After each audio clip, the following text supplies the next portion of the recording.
Hey friends, welcome back to Raising Kings Farm. I am Corey and I am going to be sharing with you how we make our sauerkraut today. So I just want to preface, this is like my 1 millionth take of making sauerkraut. I just cannot get it together today. So I have already made 15 pounds of shredded cabbage with salt and it's soaking, so it's getting to the translucent color that we want. But I still need some more to fill my 3-gallon crock. So I will show you a small amount of how we make our sauerkraut. So the best thing to do is always start with organic cabbage. And I ordered 40 pounds of organic cabbage from Azure Standard. I also had some from the produce auction, but we just ate it. It wasn't 40 pounds and we love cabbage. So we already ate all of that cabbage. So I ordered it from Azure and that just helps us make quite a bit of sauerkraut. So we like to ferment ours. So that's what we're doing. I don't know, there's probably other ways to make it, but we make fermented. It is a really great source of probiotics for your health. I used to buy my kids a bunch of probiotic products out there and it is so expensive to do that for a large family or for a long period of time. So instead, what our family got very serious about was including probiotic healthy foods in our diet and going from there. So once we have sauerkraut in the fridge again, we have been out for probably half a year, for probably at least 6 months, and we've all been missing sauerkraut. We try to have at least one probiotic food a day is our goal. Right now we've been eating some fermented, like cultured coconut cream in the mornings. But this will be so great to like have it more of a rotation. We've had fermented peppers, we've had fermented radishes, fermented pickles, and then sauerkraut. There's other things too, but I can't think of them all off the top of my head. But fermenting is not as scary of a process as it may seem. The best thing you can do is try to keep everything clean. I've washed my hands several times. Everything here is clean because it's gonna grow really good bacteria and you want it to be the really good bacteria, not the gross contaminated kind. So when I go to make mine, I just chop the bottom off. That way it lays evenly, and I kind of keep an eye out for like weird things on my cabbage and I cut that off. This one had like a mark here and there. You also, I already did it, but you peel off like the first several layers of cabbage leaves till you get to like the really pretty part. If you have any animals, they love cabbage leaves. Looks good. You will want to save some good cabbage leaves. I try to make them whole, but I can never just get a leaf off without tearing it. But what you can do is use it on the top of your ferment to keep all the little pieces of sauerkraut down. There are easier ways probably of making this. We've done several over the years. You can use a food processor and just shove this through the food processor and it goes really quickly. And that's great. We have done that. We just have noticed that we prefer the chunky style of sauerkraut. So we like it to have bigger chunks and not just shreds of sauerkraut. We like really enjoy sauerkraut. So we want to have like something to chew. It's not really like just a garnish. We literally eat sauerkraut with our meals as like a side. So the trick with sauerkraut is making sure it's clean, and then I just dump all of my little pieces into a bowl, and you're gonna want to weigh what you're working with. So a good rule of thumb is for every 5 pounds of cabbage will be 3 tablespoons of salt. Most people are probably gonna make this in like a mason jar or maybe like This is a quart or maybe like a half-gallon size jar. We make ours in a 3-gallon crock, which I'll show you in a minute, because we eat so much of it, and it just makes more sense to ferment the entire thing at once. We are going to make some sauerkraut in a mason jar, which is probably what I should have recorded. Maybe I'll do that one too, because I want to try adding some shredded apple into my sauerkraut. I don't know, I read that somewhere that it was like another like authentic German dish, and we love sauerkraut, so I'm like, let's try it. So we are gonna give that a go. I just didn't want to like commit to 3 gallons of some kind of sauerkraut that we didn't love. So I'm gonna stick with what we know, and then we will try the other kind. And you guys, I bought 50 pounds of cabbage, so we're gonna be okay. Like, I think I can probably fill my crock twice. So that will be perfect. I can try all kinds of different kinds of sauerkraut at this time. There is just one fruit fly. I thought I had them all, but then they are slowly coming back. I gotta figure out where they're coming from. Do you guys ever struggle with fruit flies? We do have these little bug lights called, I think the brand is Ziva, and they work really well. When I order my produce or get my produce at the auction and I have like a kitchen full of produce, it always, every fall, I get the bugs everywhere. But all right, well, I will cut to the chase here. Get it? Cut to the chase. Anyway, I'm gonna just chop this up real fast, and then I will chat about the next step.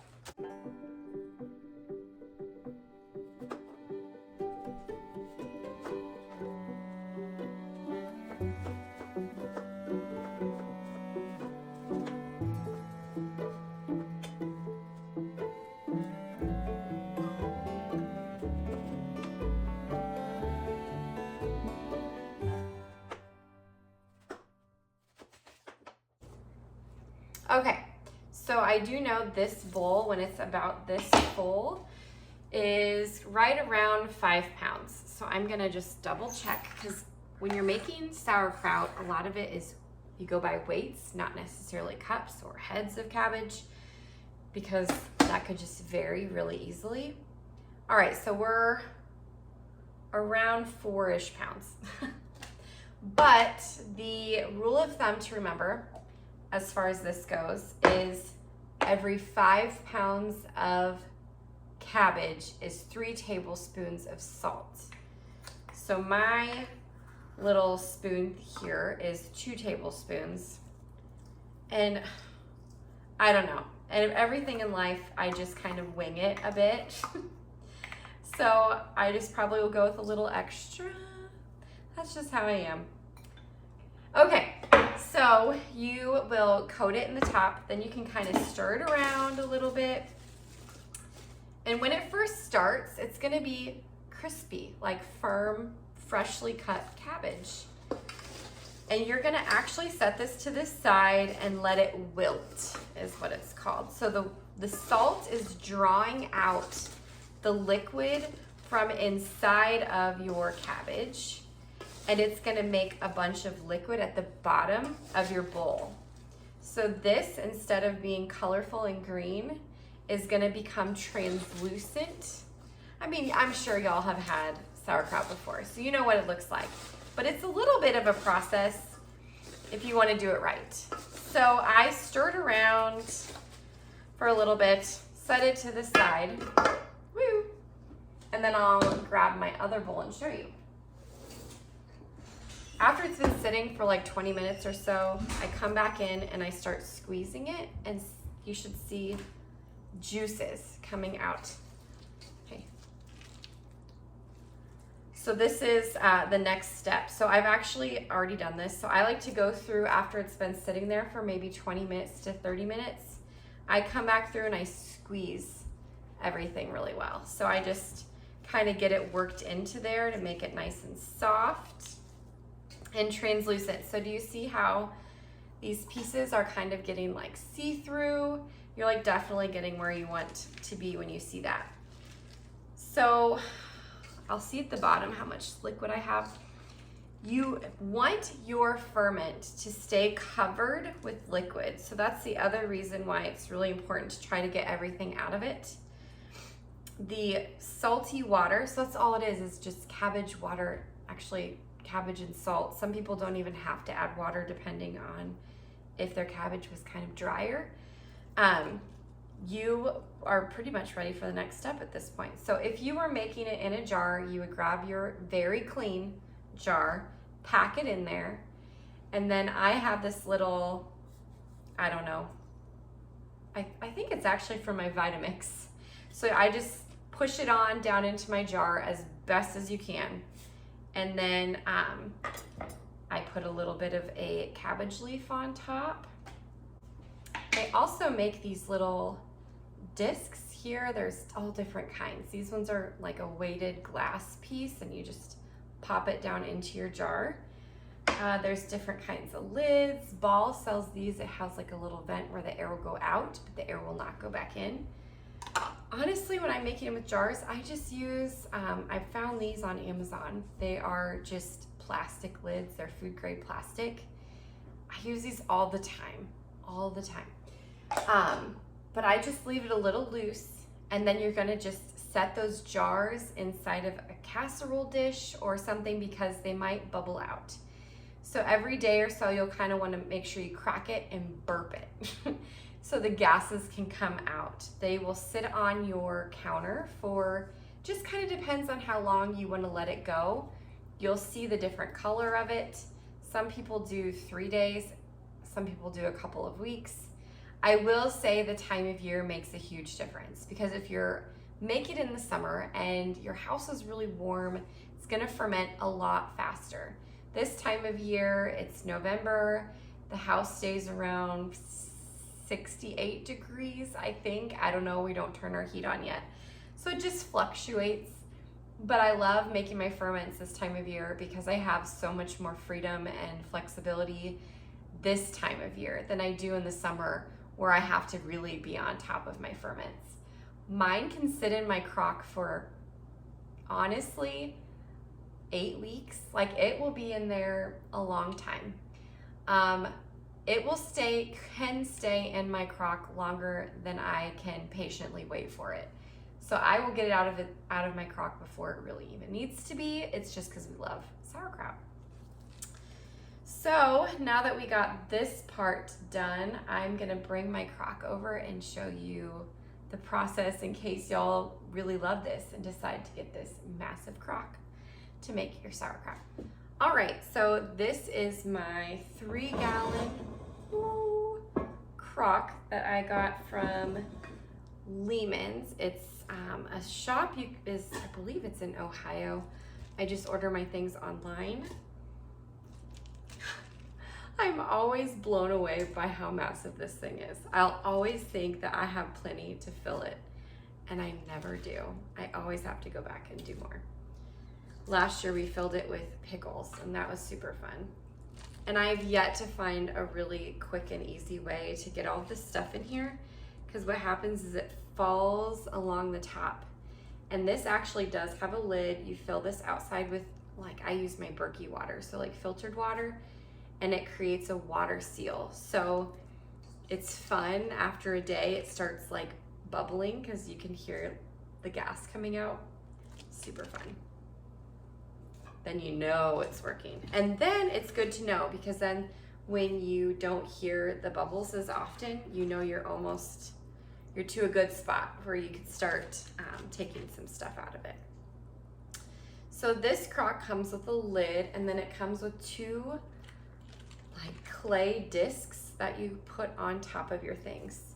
I either use cabbage leaves or I will stick a piece of parchment paper down on the top. And it is helpful when your sauerkraut is a little chunkier than when it's shredded, because when it's shredded, it's really hard because a lot of that will easily float around, and it's hard to keep it under the liquid line.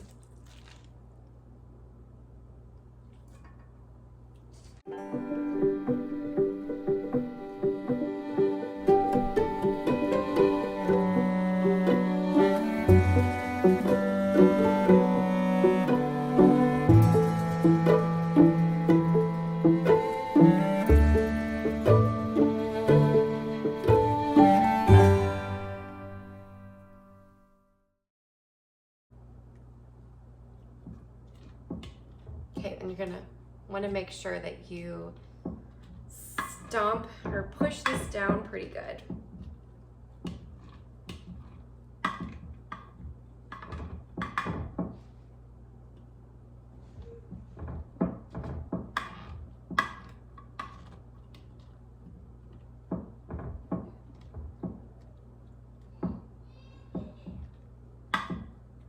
Okay, so my crock is pretty, I'd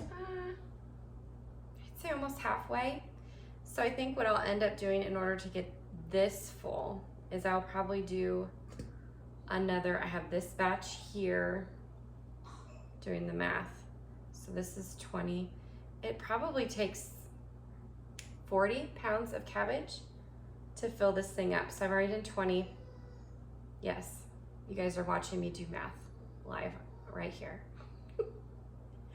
I just wing it, you guys. So the best thing to know is that you do need 3 tablespoons of salt for every 5 pounds of cabbage. That's really it. Then you just go from there.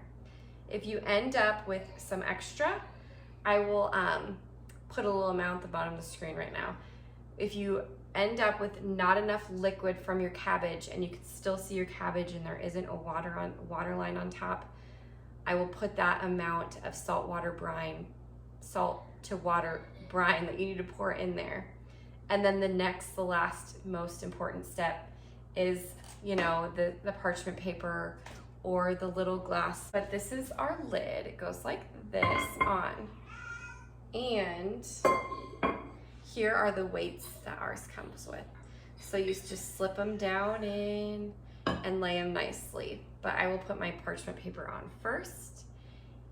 But this is it. This is how simple it is, you guys.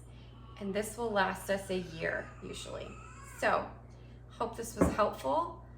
I hope that you get a chance to try fermenting some foods. It's super simple, you guys. Super nutritious for your bodies. I challenge you to go out and give it a try.